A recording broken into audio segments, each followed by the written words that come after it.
This is what I've been working on this weekend.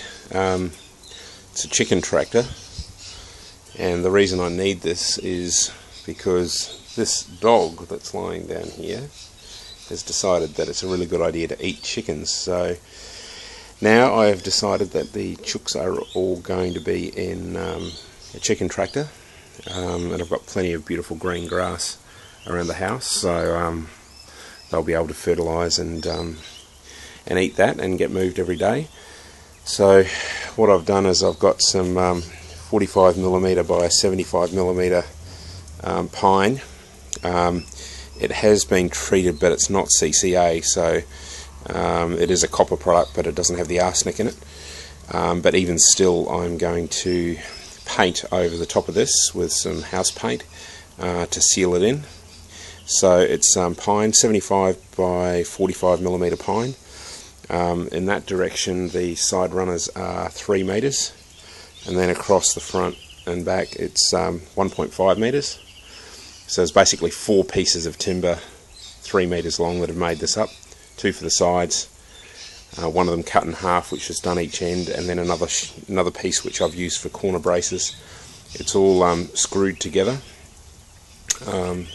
2 screws in each corner and 2 screws at each end of each brace. I've got 4 wheels because this is actually going to be in the yard away from foxes and things. We don't have, they're really the only predator here is dogs and foxes. The ground's too hard here for the dog to dig, so and she's not really that determined. She just really wants to play with the chooks, and she just sort of works them to death. But so what I'm going to do is, instead of having it sort of sit on the ground and then put the wheels on and move it, I'm actually going to have the wheels permanently mounted on all 4 corners, so I can very easily just have a rope attached to one end, probably this end, and just be able to pull the chicken tractor around. So down this end, what I've done is I've got a couple of bits of plywood, and I've screwed them on there, and they take those 15-litre plastic containers which used to have vinegar in them, so they're food safe. I'm going to put a drinker on here, a little cup drinker, same on that side, so there's redundancy. There's 2 lots of water. And I've also ordered online some very small float valves, which are small enough to fit in through the top of the container, and I'm actually going to screw those to the side of the container, and so if I go away I can actually hook up the water supply to them with a hose, and it'll actually keep the tank completely topped up on both sides. Just as a backup if I'm away for a week or something, then they'll be fine. Along the back here is a variation on the feeder that you saw in one of my previous videos. This one's actually a double-ended feeder. What I'm trying to do is just create more capacity for food, so that if I do go away and have to leave them, I can load them up with food and they'll last. And also just during the week it'd be nice to only have to fill the feeder up maybe once or twice a week instead of every day. So so these feeders from the bottom to the top's about 60 or 70 centimetres. The old one that I had was only about 50, and on this one I've got 2, so it's over twice the length of food storage. Plus, of course, there's more storage down the bottom where the holes are actually drilled as well. So, so it's probably maybe 2.5 times the volume here. And what I intend to do is actually cut these down slightly shorter, and get a 45mm. This is 90mm pipe. Get a 45-degree angle here, and actually run another bit of pipe up at 45 degrees, and then a 90mm hole saw here and another one next to it, and the same here. Shorten this down, 45-degree angle, bring it up, which gives me another, maybe foot or foot and a half of length, another a 90mm hole, then a 90-degree elbow which will actually go through and out the back of the tractor, and then on the other side I will have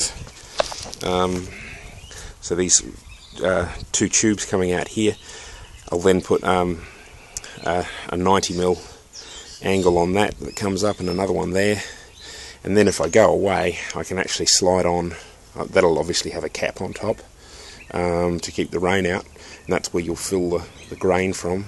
But if I go away I'll be able to pull the cap off, put a joiner on, and actually bring it up, you know, another metre or so on two sides, and put a cap on top of them, and, you know, fill that up. So they're all just slide fittings, so I can actually create a bigger reservoir.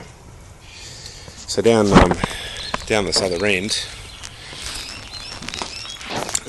what I've got here is 20mm conduit, and I've actually drilled into the bottom with a 20mm auger bit into the 45x90 pine, and I've got that at each end, and then created the hoop which has gone up around, and then I've done the same thing here in these two spots, which comes up 90-degree elbow across, 90-degree elbow and down.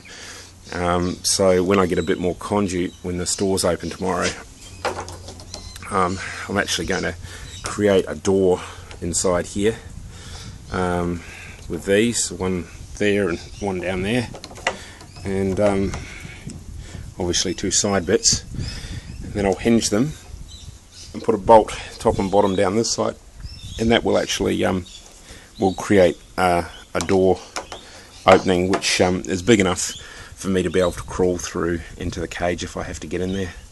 Not ideal, it'd be nice to be able to walk in, but if I did that the whole thing would be too big and not strong enough. So then along the side here you can see one hole just there, and another one, you might not be able to see it with the sun, another hole just there. So this will have a hoop that goes across, and then another one down here somewhere, wherever the wire spans to, that'll have a hoop that goes across. And in this first section here, I'm trying to decide whether I'm going to use that piece of tin, which is actually a bit of an old swimming pool, old round swimming pool. Trying to decide whether I'm going to use that, which is actually pretty heavy stuff. It's actually got quite a lot of weight in it, and I'm trying to keep this thing very light to make it easy to move. So I might actually come up with a different idea for this. One thought I had last night was to actually get a sheet of core flute, which is that sort of like corrugated cardboard, but it's actually made of plastic. I thought that might be a good option. It's nice and light, it's flexible as long as the ribs are running this way.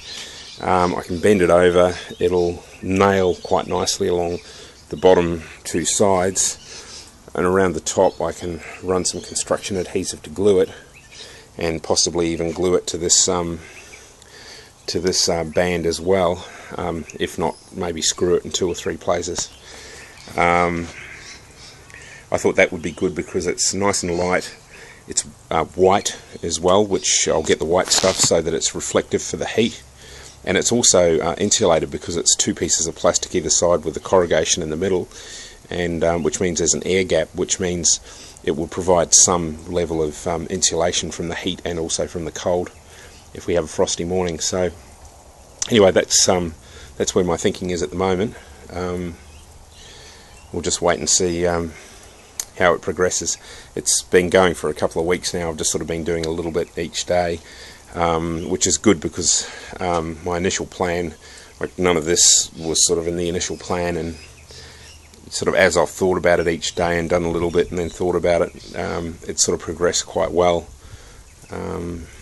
So the other thing is sort of around about this height there'll be a shelf with a couple of plastic boxes that'll sit or be screwed or glued to the top, and they'll be the nesting boxes. And I'll probably just cut a little hand-size hole and each end with a little cover over it, a flap on the outside to keep the rain out, maybe a little rubber flap or something, plastic flap, and you'll be able to reach in through there and get the eggs out of the nesting boxes.